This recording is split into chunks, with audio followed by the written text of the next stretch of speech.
So hello, my name is Chris Williams. I am the VP of Programming for the AMA Detroit chapter. I put together fun events just like this for you guys every month.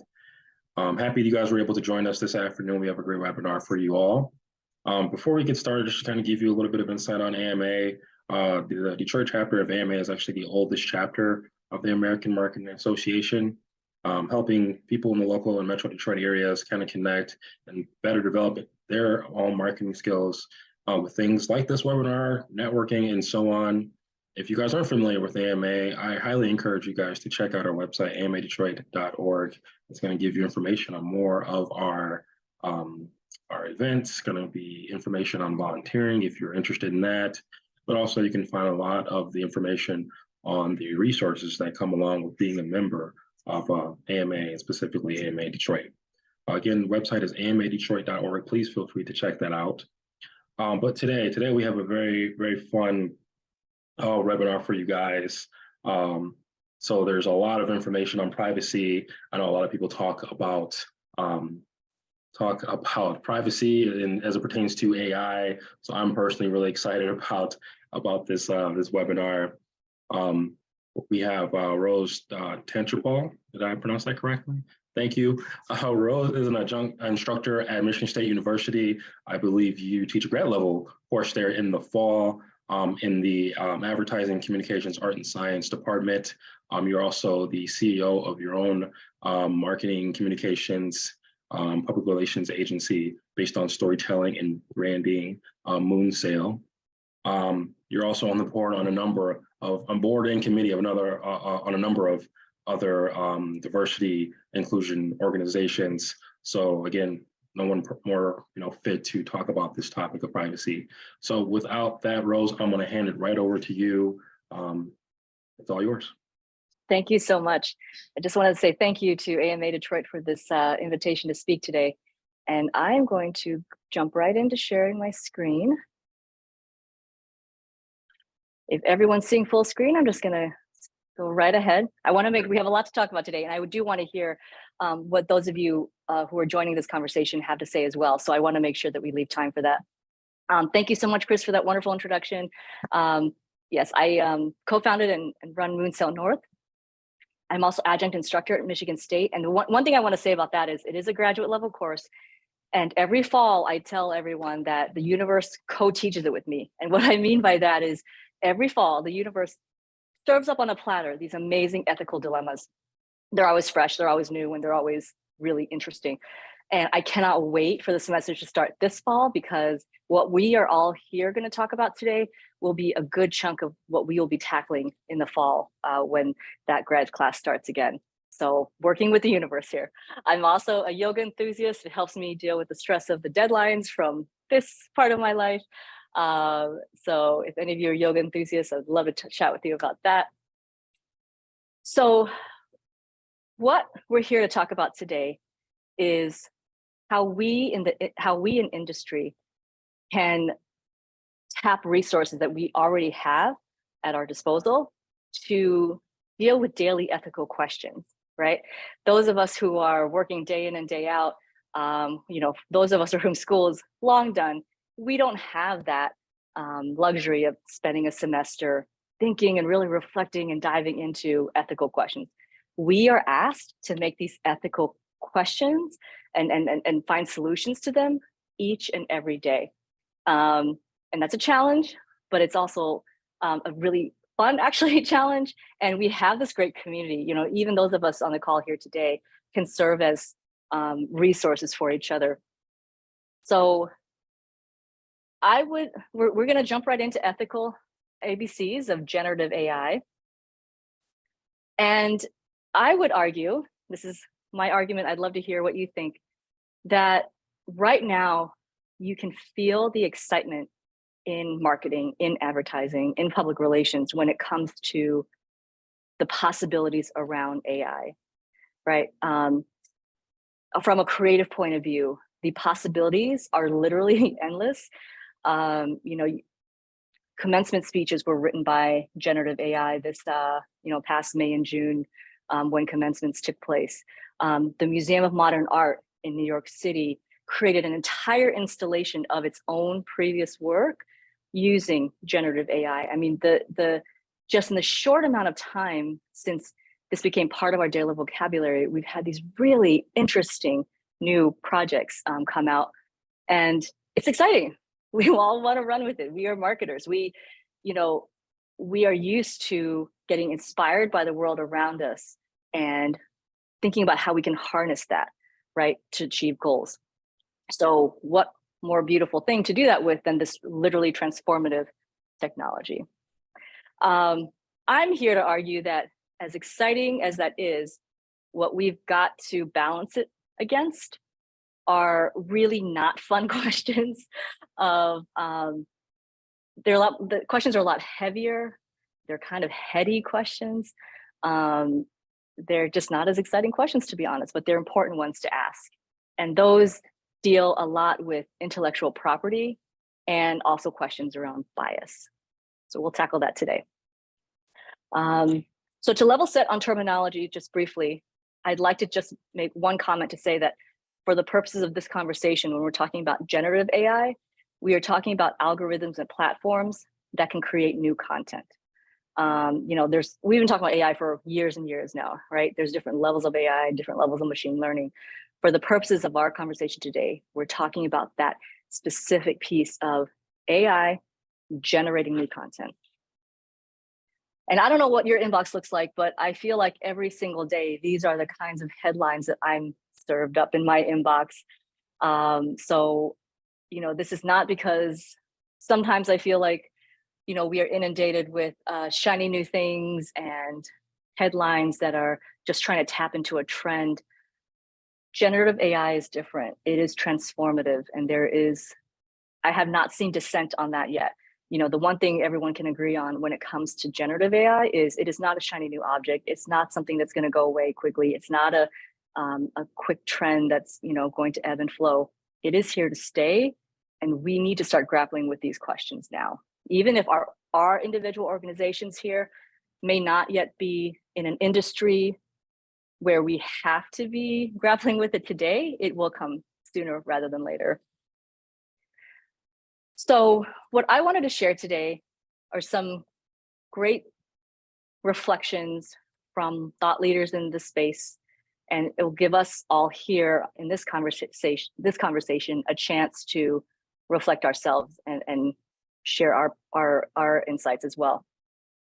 So in a recent edition of the Harvard Business Review, 2 marketing and research professors and an attorney argue that generative AI, at its core, the way it is designed, the way it is trained, has an intellectual property problem, right? So they're not saying this is sort of an extraneous situation that we can deal with. They're saying that at the core, there is an IP problem. And those of us who work in marketing, we have to care about intellectual property, right? I mean, that is fundamental to what we do. We're developing strategies, we are creating content.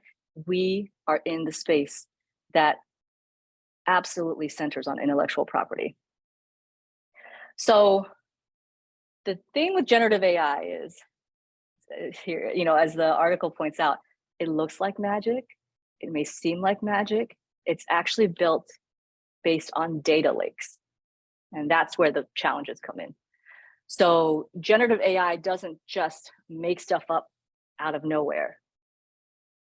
These platforms have been trained on data lakes that are basically terabytes of information. That's such a big number. I can't even wrap my head around how big that is, but terabytes of information, data lakes that are basically inputs from all of us living, daily lives and creating content, right? So it's not quite something from nothing. And the something that everything's generated from, that's where we'll have to see how that pans out in the upcoming weeks, months, and years. So ChatGPT, which, by the way, if you've never looked it up, if you've never asked ChatGPT itself what it stands for, I will tell you today. Some of you may know this, some of you may have never actually looked it up. It stands for Chat Generative Pre-trained Transformer. And that's why we all call it ChatGPT, because that is a mouthful. But ChatGPT, while not the only generative platform out there, generative AI platform, it was free, it was first, it created the buzz, right? When did this happen?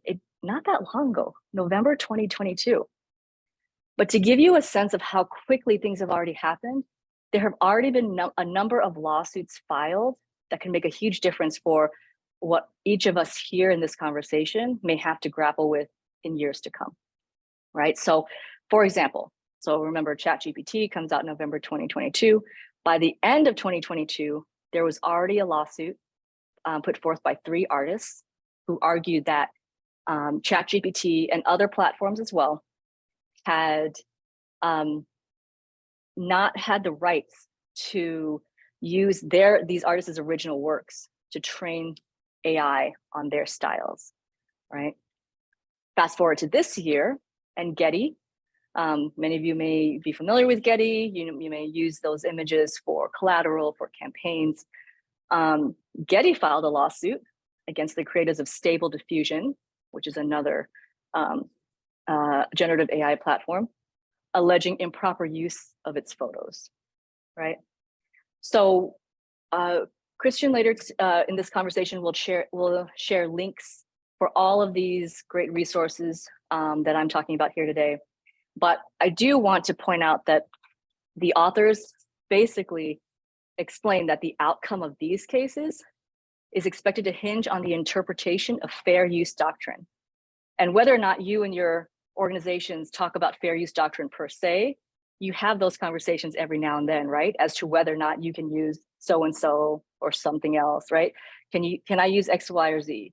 Can I use this without a license? What kind of license do I need to use that content? We have these conversations. It's part of what we do. So the outcome of these cases that I just mentioned and others will hinge on the interpretation of that fair use doctrine, right? And for those of us, who you may have had a little taste of legalese in your workspaces or educations at some point, you may remember that fair use doctrine, that's the mechanism that allows copyrighted work to be used without the owner's permission. So that would be for purposes such as criticism, comment, news reporting, teaching, scholarship, or research, right? So how these cases go will really matter. If a business user is aware that training data might include unlicensed works, or that an AI can generate unauthorized derivative works, according to these authors, that's not covered by fair use, a business could be on the hook for willful infringement, which can include damages of up to $150,000 for each instance, right? So the stakes can get really high and really fast, right? Those of you, any of you who work in the healthcare sector have to deal with HIPAA. You know that violations for HIPAA infringement can also the stakes are really high and things can add up really quickly. The same is here. The same goes for generative AI, but on a much wider and broader scale, right? Because if generative AI is used in creation of content, in advertising, in marketing, in public relations, then we're not just confining it to a sector like healthcare. We're looking at it across the spectrum. So a couple of takeaways. For some of you, these will be relevant takeaways. For others, it may feel a little less satisfying as a takeaway, because quite honestly, at this point, the legal questions, I would argue, are bigger than the actual actionable answers of what we as practitioners can do. But the authors in this Harvard Business Review argue that businesses should evaluate their transaction terms to write protections into contracts. So basically, the advice is get your legal team on board, start to write in protections for scenarios you're not even sure about yet, precisely because we don't know how some of these court cases will go. In addition, businesses should add disclosures in their vendor and customer agreements if either party is using generative AI to ensure that intellectual property rights are understood and protected on both sides of the table. So right now, I'd say probably more on the unfortunate side, the most actionable takeaways on this really interesting, but really potentially high stakes and dicey question of intellectual property is talk to your attorneys and try to write in protections into contracts for those scenarios you haven't even dealt with yet. Okay. All right. Again, I know I'm going through this quickly is because I want to hear your thoughts about this area as well. And we have a few other topics to cover, but there will be links to all of these articles if you are interested in them and if they help you. So we have a couple of thought leaders from McCann World Group offering up in this opinion piece, this recent opinion piece, specific advice if you are going to use generative AI. So this conversation may feel a little bit more satisfying compared to the legal one, right? The legal one, we as, you know, folks who deal in the marketing space every day, whether it's, you know, strategy or content generation, design, copywriting, that legal stuff may not feel as relevant to us yet.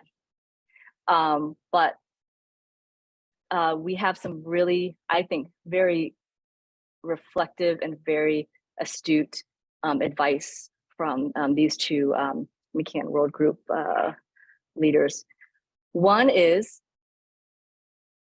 from an ethical point of view of understanding that generative AI is built on these data lakes based on content that comes with inherent biases and prejudices, and if not outright discriminatory content. You, the marketing practitioner, the marketing professional, if you are going to use, let's say, a visual AI tool such as DALL-E or Midjourney, these two industry leaders argue that you can have agency to make your prompts diverse, right? So you can actually engage in this context to create outputs that are more diverse by creating inputs that take into account diversity, inclusiveness, right? So for example, and again, I highly recommend this piece. You'll get the link at the end of this conversation. For example, generic or default language often leads to output that doesn't accurately depict modern society. So the advice, don't ask for picture of an audience, right? That's so generic, but it's generic in a way that will allow a generative AI platform that's been trained on tetrabytes of not perhaps very diverse content, because it's everything, to give you back not very diverse content. So get really granular is the advice here. So from a creative point of view, this is how you can actively engage, even as we have more questions and answers right now. You can say, ask for a picture of a diverse audience with varying ethnicities, varying genders, varying ages. And that's how you as a creative professional can create this input, this submission into the platform that really kind of focuses that platform's perspective into giving you an output that will be more reflective, right, of what our society looks like. Another piece of advice, if you are using, for example, ChatGPT for research, right? So maybe you're using it to cut down on research time and you're saying, hey, ChatGPT, for this campaign I'm working on, you know, describe the pain points someone goes through while attending a doctor's appointment, right? Maybe you're setting up a campaign to try to increase, you know, appointments for a certain kind of screening. You just want to better understand the landscape, right? So if you can get really granular in this aspect, if you can look at it from diversity, then you can say, describe the pain points someone goes through while attending a doctor's appointment. That's a start. But then you can add as a prompt, how might those pain points differ depending on the individual's age, gender, or health status, right? Really smart advice. I really highly recommend this piece. So you, again, can actively engage. You have that agency to say, hey, I'm doing research. I'm going to try to get the most diverse, the answer that speaks to a broader spectrum than I might otherwise. And that's an example of how you can do it. And finally, one thing to know about these platforms, if you haven't already read about it or you haven't played with them yet, is everything you put in, everything you individually each put in, gets thrown into this data lake, right? And could be used to generate the next piece of content. So you have to treat the information that you put in as something that could potentially go public. What that means, of course, in the same way we would handle confidential client information if we're on the agency side, or confidential proprietary information if we're in-house at a company, we have to do the same when we look at what we're inputting into these. This is not a safe, anonymous, nothing will happen to your inputs. Everything you put in could come back out again, remixed for someone else who's putting in submissions. All right. So I know that was a lot to go through, but I do want to pause here and ask if you could share into the chat box. What's the most exciting thing you've heard? Like, let's start with the just pure excitement part. You know, from a marketing point of view, from a creative point of view, from a communications point of view, what are some, or it could be not related to any of that at all. What are some of the most exciting things you've heard about, read about, or actually experienced yourself when it comes to generative AI? Like Rose said, you guys can put your answers into the chat, and we will read some of those.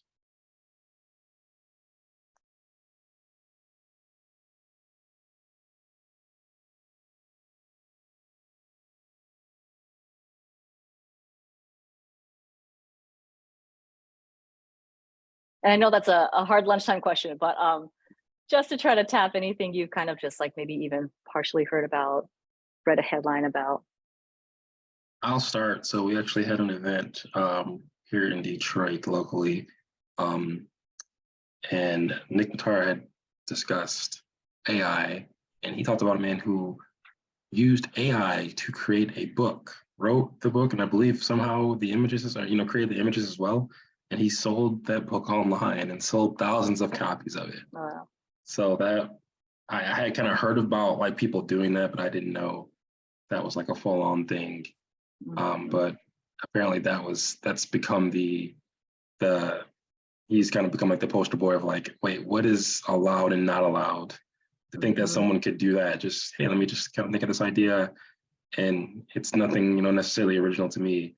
I thought was kind of wild, and to think what people could do to spin off of that is crazy to think about. Absolutely.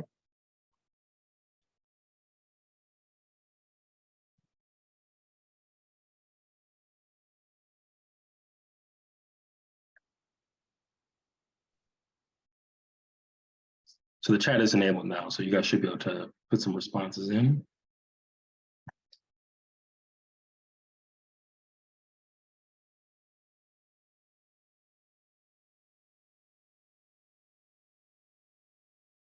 Christine just posted the speed of creation.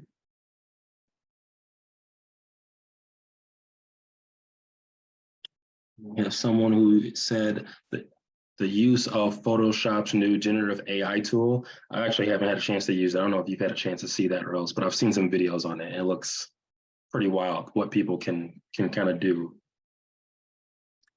I haven't talked to our designers about that yet, but I will. Thank you for that tip.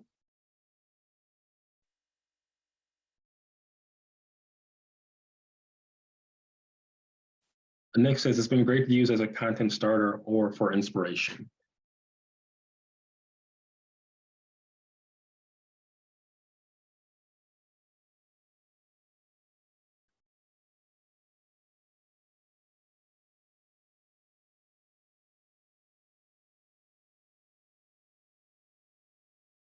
Not really an idea, but Jordan mentioned that his concerns are about job security.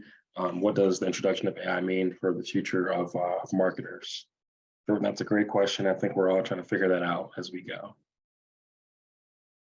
And that's a great segue too, to, if you haven't dropped thoughts on what you find to be perhaps the most concerning aspect or one of the most concerning aspects. on that point, I believe Forrester just recently in the last couple of weeks put out an estimate of how many jobs in the advertising, and this was specific to advertising, would be lost. And it's everyone's, how they came up with this number is interesting, but those kinds of estimates have started to come out. And yeah, I'd argue it's pretty terrifying. Right. And Susan actually just mentioned that she's afraid of losing her position. So when it comes to your second question about concerns, Yeah. Of losing her position, I think you said as a copywriter. Yeah, as a copywriter. Yeah, I can imagine that. That's probably the fear of a lot of people in a lot of aspects of marketing. I think you're seeing a lot of the graphic design and content in general, heavy focus positions. Those people are concerned. But if you do any kind of thing with that in any way, I think that now people are looking at it like, what are some other ways we can kind of cut this down? So if I were to answer, that would be my thing. And I don't work in copywriting or graphic design, but I work heavily with those teams to kind of provide services for other companies. And that's something I think about all the time, is that are we going to be kind of caught in the crossfire and just laid off down the road? I think we can argue that the way businesses are set up, there will always be this continued push on the bottom line, right?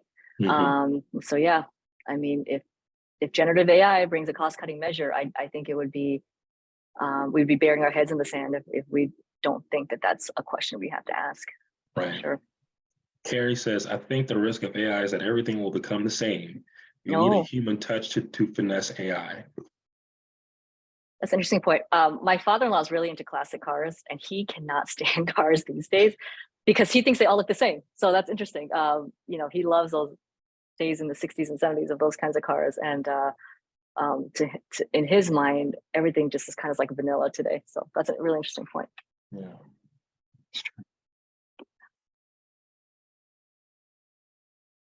Another concern I'll say this too is that we live in a world right now where if you freelance, and this is coming from someone who freelances, it can be very competitive.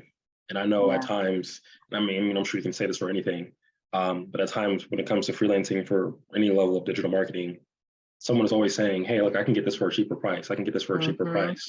So my concern isn't necessarily that it's going to be, replacing it. I think there's always going to be a special touch that someone can add that, AI, at least for the foreseeable future, can't. But it'll be something that's drawing the price down so much that you have some really talented people who are going to have to find something else to do, because it's going to be difficult to make a living in this kind of business. Right. And to jump off that point, I think we finally got to a point as a society, I would argue, that we're at least talking more about things like mental health, work-life balance, and that's one of the reasons why I started Moonsail North. I wanted to create an agency that cared about, teams and work-life balance and mental health. And I think you cannot stack up a human being trying to do that against an AI that does not have to think about, number of work hours and balancing family obligations and stress levels, right? So those are really interesting points. Kristen, do you think maybe if I move on, if others have ideas, they could continue to drop in thoughts as we go? Yeah, absolutely. Yeah, go ahead and keep putting them into the chat, and then as they come up, I'll try not to interrupt you too much, but please do. Please do. I'll put those up. And actually, we just had one just come through from Nick. What about legal ramifications for using AI to create content featuring individuals in compromising situations for sales or entertainment purposes? Right. I think maybe. Yeah, I think it's a fascinating time to be an IP attorney now. I haven't talked to our IP attorney in a minute, but I've been dying to catch him to ask him those questions, because I would imagine on the legal side, the attorneys who are having these same kinds of conversations and webinars are already setting up those kinds of scenarios. I have to believe that that there are legal fights that, as we talked about, there are lawsuits. Plenty of lawsuits have already been filed. So. The legal lawsuits, the legal fights are going to be real. And that's a great example of a scenario. Well, thank you for all your great thoughts. Again, continue to drop them in, and Christian can, interrupt me if there's anything relevant to where we are. I really want this to be a conversation. I know as a Zoom where I'm sort of in presentation mode, it's not as easy, but thank you for all those great ideas. And it made me think of a few more things as well. You are all contributing to my fall ethics class when I get my new batch of graduate students. Okay, so as a recap, again, we'll share links, but what can we in industry do? It sounds so basic, but we have to be vigilant and we have to be flexible. The excitement is there. We could use ChatGPT day to night. A lot of agencies are already using Stable Diffusion, as part of their workflows. We can rush into this, and many have, many will, that are just starting to dip their toes in the water. But that piece of learning from each other is that needing to be vigilant and flexible is real. We have to ask those hard questions that don't feel like the fun questions or not the creative questions necessarily, but questions around what do we know about the intellectual property issue of this particular, process that we're engaging in right now, depending on a particular organization's creative campaign. Watching your inputs, that is a little bit more actionable in terms of how you starting today could really work with these platforms and coax out more reflective, more DEI focused content. And then that confidentiality piece, that's a big one.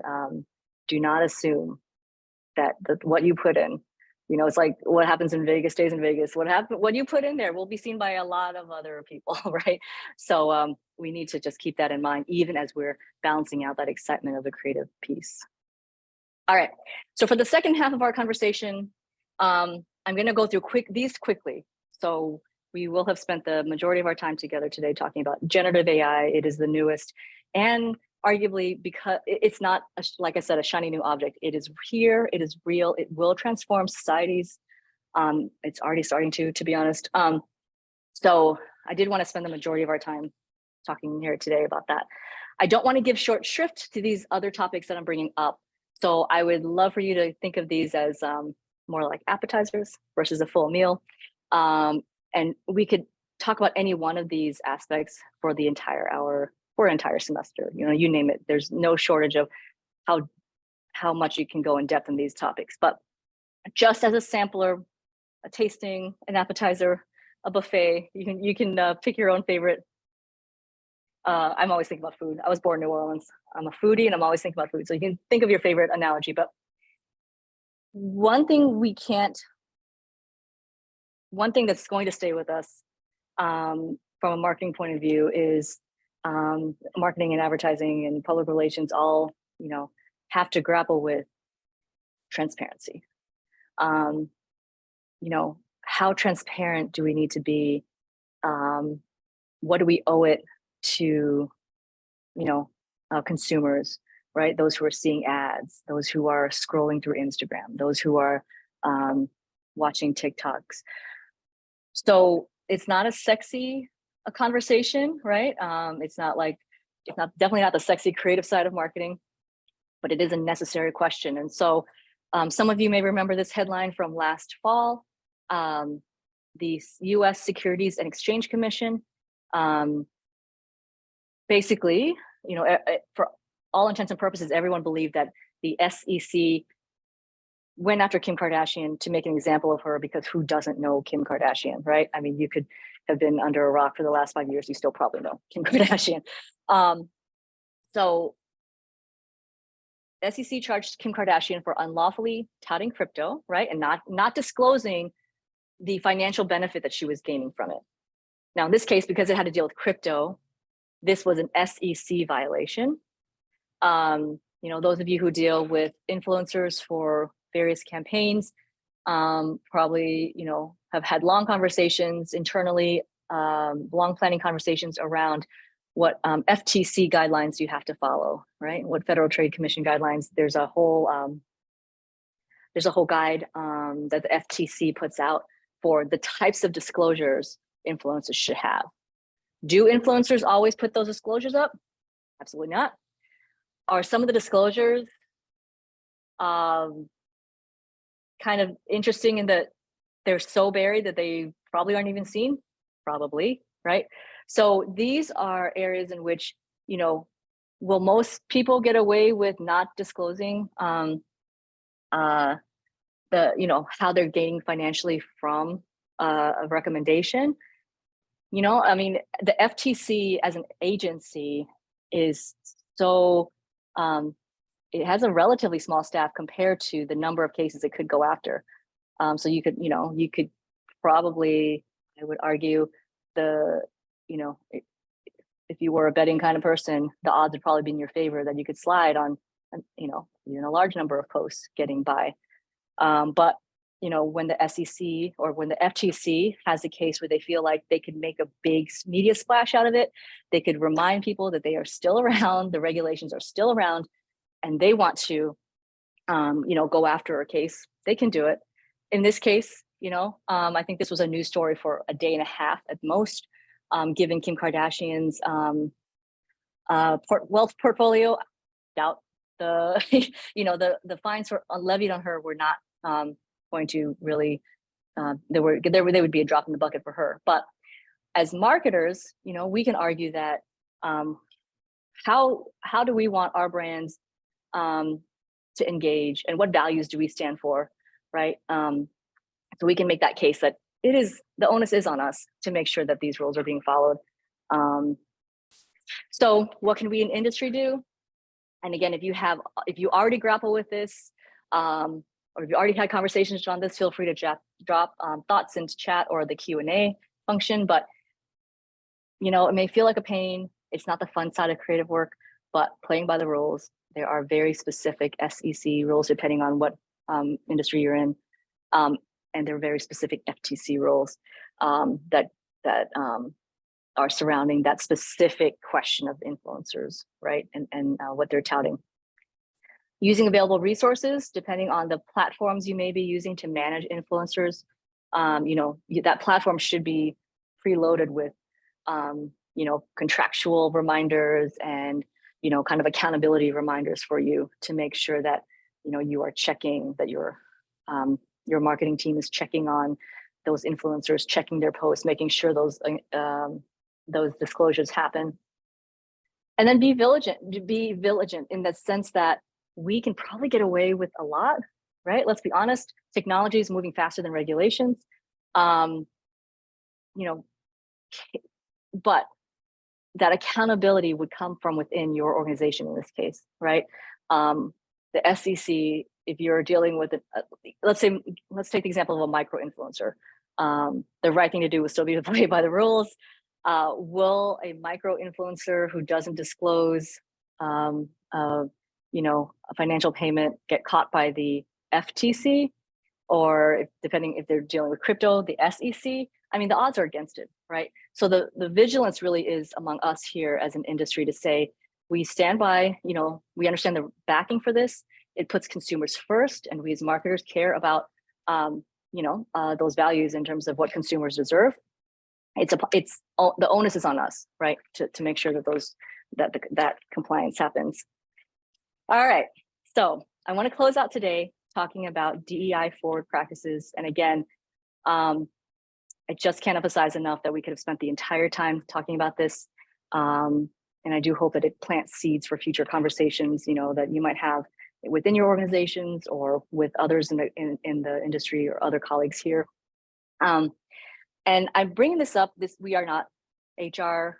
We're not an HR function in our organizations. I'm going to assume this is AMA Detroit, but this is relevant no matter what role you play in your organization, because upholding diversity, equity, and inclusion-driven practices should be key to how you approach your role, regardless of where in the org chart you are, and regardless of the fact that you're not an HR professional, right? So, again, we could go over any one of these topics for an entire hour and more, but just to bring up, I think, some issues that are still key today.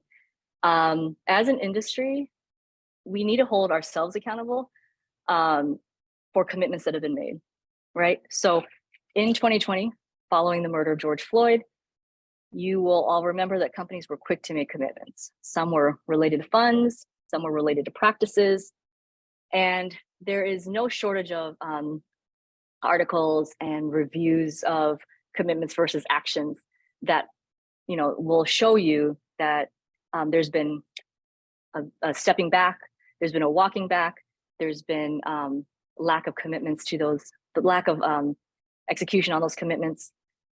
This is from Campaign. It's very recent from Campaign US. It's been 3 years since the murder of George Floyd by Minneapolis police officer Derek Chauvin. In their immediate response to the tragedy and subsequent political unrest, the industry responded with myriad efforts to advance diversity, equity, and inclusion, both within the workplace and the work itself. And again, from Campaign, despite those efforts, company commitments made 3 years ago have scaled back.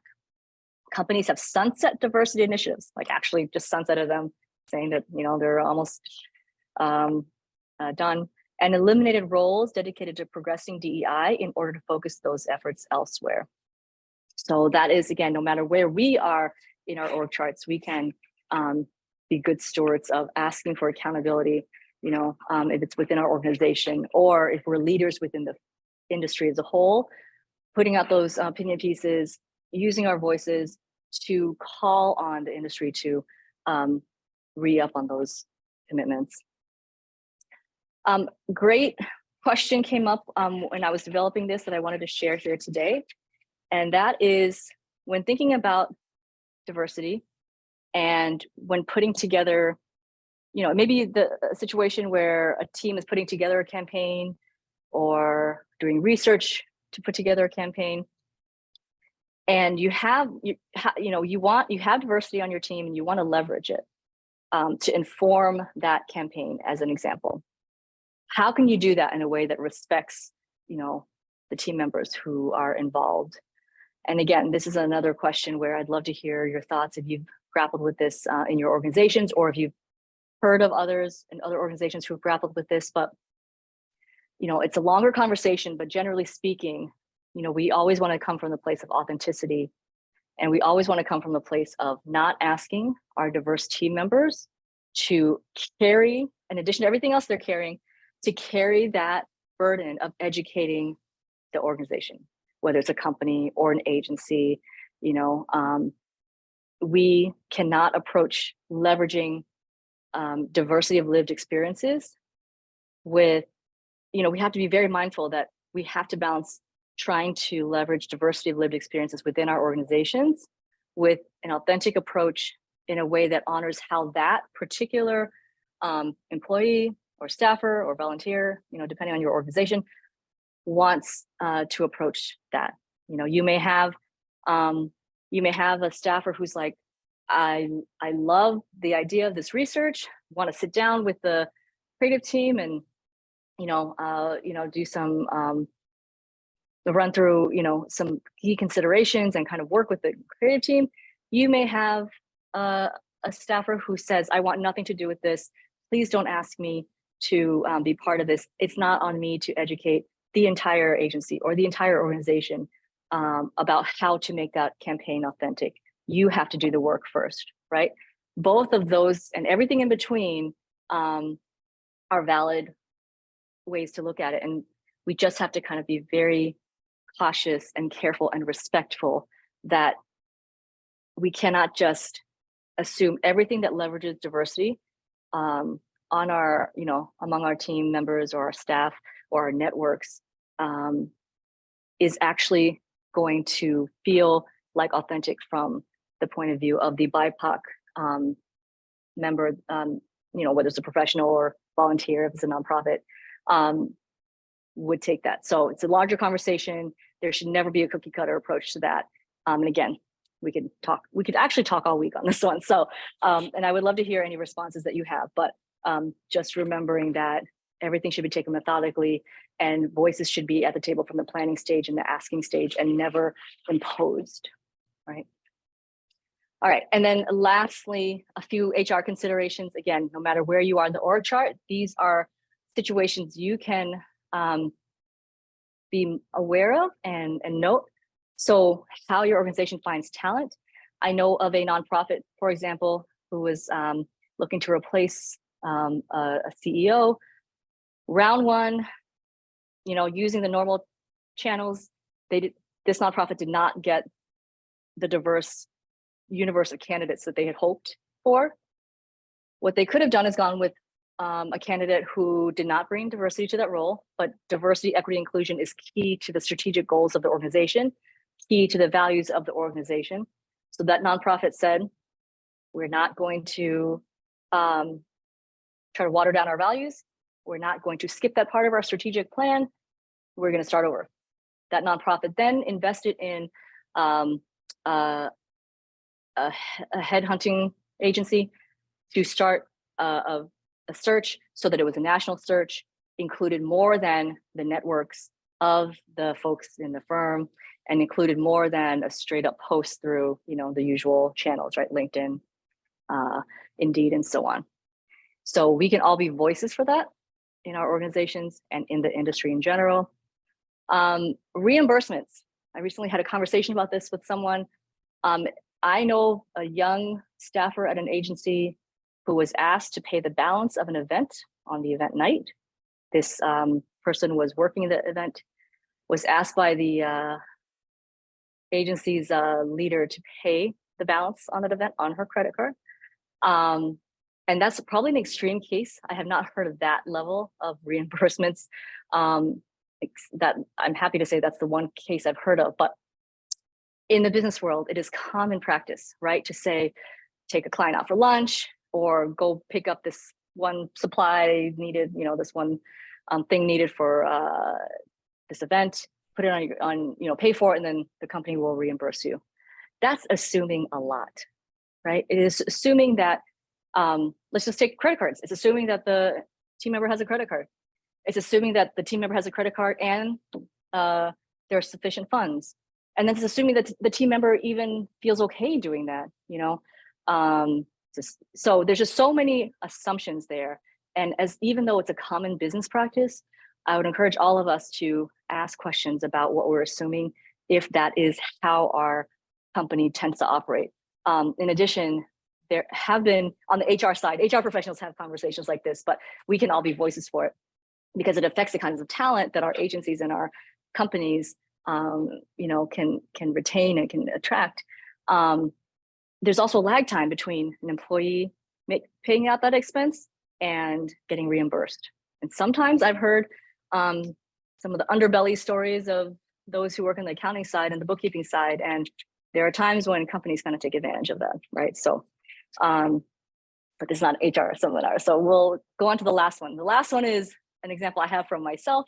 My parents moved to the United States from Thailand. They were immigrants. I had no idea what golf was growing up, right? I was born in the US, but no clue. And then I started to work at a full service PR agency at some point and suddenly found myself thrown into a golf scramble. And I had no idea what was happening. It was very stressful for me. I ended up going to get lessons and having to get gear and all this good stuff. So I only share that to say that we make a lot of assumptions. We make assumptions when we do something that we think is really great, like a team bonding outing, without maybe reflecting on making sure that all team members would be comfortable in that team bonding outing, right? I don't have specific examples for that, but we want to check from a DEI point of view, from different comfort levels, for anything from escape rooms to outdoor activities that are very physical. Lots of assumptions we're making, and each organization is going to have to tackle that in an authentic kind of way to how planning for those kinds of activities can ensure that voices are at the table to make sure that everyone is comfortable. But golf is a great example. Golf is not everyone has grown up understanding what golf is. Not everyone feels comfortable just showing up to a golf event. And and again, for the same reasons that you want to ask questions about reimbursements and policies around that, are we asking employees to shell out money for equipment, for golf polos? All this adds up, right? Just making sure that we're asking these questions, because really, when we look at what we do in the marketing world, when we look at the great content and campaigns and strategies that we produce in order to advance and organizations' goals, help them achieve, their goals and objectives. We need to make sure that in that journey, we are doing it in a way that honors each and every one of our team members as well. And so these HR considerations still really do play into ethical practices that we marketers want to reflect on, right? Regardless of whether or not we're kind of formally in the HR space. We can all just be really good shepherds of those kinds of questions. So I know what we're running out of time here. I just want to recap to say that I would argue, and again, I would love to hear what you might argue, but I would argue that what we're balancing when we talk about various ethical issues, whether it's reimbursement policies, whether it's generative AI, contractual language, whether it's how we handle influencers, we're balancing the convenience of the status quo and the convenience of not asking hard questions against the ethical case, which I would argue the ethical case and the business case are the same. And I know that's a whole nother conversation, but I would argue that in the end, the organizations that make that ethical case and carry out those ethical values will be rewarded, because that is ultimately the better decision-making route. The better, it will produce the better outcomes overall, and therefore be better for business overall. All right, so I want to just open it up to Christian and maybe other questions. But in the meantime, I would love to connect with you. Obviously, I can't see each of you, so I would love to connect with you. Email works, LinkedIn works, and I just can't thank you enough. Awesome, Rose. Thank you very much for that very in-depth proposal and presentation. I appreciated the asking the questions too, and it's really interesting to see, where people are. I know for me, I'm always reading what's going on, and you kind of sometimes just assume that people are on the same level and that people are reading it as much as you do or care as much as you do, and that isn't always the case. So I think a big part of it is, like you were kind of saying, like we make a lot of assumptions, and those usually aren't the best assumptions to make. I just put the links into the chat. If we have any questions, we have a few minutes here. Feel free to send those over in the chat, and I can read those to Rose. I'll also send these links. We'll follow up with the email. I'll have these links in that email, so you can also review them there, just in case you don't have time to save them here from the chat. A question I have, and we kind of talked about it a little bit, especially like, I had mentioned, like, I'm a golfer, I'm an avid golfer, and sometimes I'm not always 100% comfortable when people are, saying, hey, Chris, come to this golf outing. Mine more so, like, I've had it, and it's maybe just personal to me. I've had it where, hey, Chris, I know you're a golfer, so I know you would like this, and it's like, maybe I don't. There's a lot to that. I golf a lot, and I golf with my friends and family, but I'm not also one to just pick out a random person and go golfing with them too. So it kind of, maybe the on the surface level, it's okay that I do golf. That's a safe assumption to make, but to kind of just throw me solo into a situation with people otherwise who the only thing we have in common is golf, that's not the most comfortable thing. We had talked earlier about having people at the table. Like, is that the answer to that kind of thing? Just asking around, or, maybe do you have any examples of how people have, gotten away from that a little bit? Well,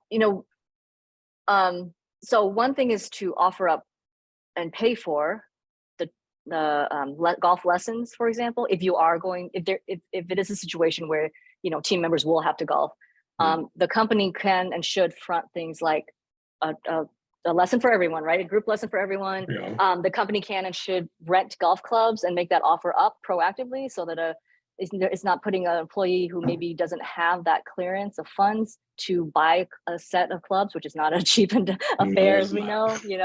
But Christian, I love your example too, because actually, the golfers I know are just like, that pressure of saying, like, go golf, golf. I mean, there's a lot of pressure. If you like to golf, you are probably a perfectionist on, like, your swing and everything. And to ask you to then, layer on a nuanced business conversation on top of that. That is just, again, yeah. So that's a great example of another, it's like the opposite level of the spectrum, but really important consideration too. To think about, yeah. Don't do that. That's yeah. If you're the person out there who's creating these golf leagues and these golf outings, don't do that. Right. Yeah. Right. Again, we've got 2 more minutes left. We'll try to end this at 1. But if anyone has any questions, please feel free to send those over. Take a look. We do have a couple of questions in the Q&A here. So someone had asked the question, should you disclose that you are using ChatGPT or other AI tools in your content or on social? So I think that's a great question. That is the kind of thing that organizations need to be asking now. There are agencies that are using ChatGPT from a research point of view, from drafting point of view, but not for the final output point of view. So, I think that question is something that each agency is going to have to tackle for themselves. For example, you do want to start with the contracting level. If you are going to engage in a project with a client, if you're an agency side, or if you're a company and you're going to be putting out content that uses AI, you have to start with that foundation of who do I need to disclose this to? And then you kind of go from there as to, if everything's set, maybe a team using Stable Diffusion to do social content, maybe it's fine. Maybe that team has found out through some vetting that a particular platform that they feel comfortable with the data lakes that were used and the agreements that were used. I don't know that there's an easy cookie cutter answer for that right now, unfortunately. Makes them all the more interesting, right? Exactly. And we have one more question. We're just at 1 o'clock, but I'll read this one. It says, marketers have to prove ROI rigorously today to show that the C-suite, the value of marketing department. How do you see that changing now that AI is being used or maybe used at different companies soon? That's a great question. And I don't have a crystal ball on that. And I would love to hear you what the person who asked that question thinks. But I do unfortunately think that the pressure will be on marketing teams to show that they are using AI to save something somewhere, whether it's time and therefore increasing productivity in another aspect of each, marketing team members, or whether it's money to say, you gave the freelancing example earlier, can we reduce freelancers because we are using more, we are relying more on generative AI for things like brainstorms and research, right? So, if anyone has a crystal ball, I would love to hear your thoughts on that. But I will admit that I am concerned that from a financial point of view, the pressure will be on marketers to show the ROI that they are using, the ROI of what they've gained from using these platforms. That's an interesting perspective that, you wouldn't be able to just say like, hey, I'm not using it. This is all me. I'm coming, this is all my mind. Right. I'm coming up with this because then it looks like a disappointment where it's like, well, man, I just paid you for 20 hours and maybe it could have been 10 if you had used AI kind of a thing. So that's an interesting perspective to use. Okay, I think that's a good place to wrap it up. We're 1 minute over. Again, Rose, thank you so much for all your insight and your time. I'll follow up with the email, sending out these links again. And then Rose will obviously put some of her contact information up there, so you feel free to reach out to her. And that'll be it. You guys enjoy the rest of your afternoon. Thank you so much.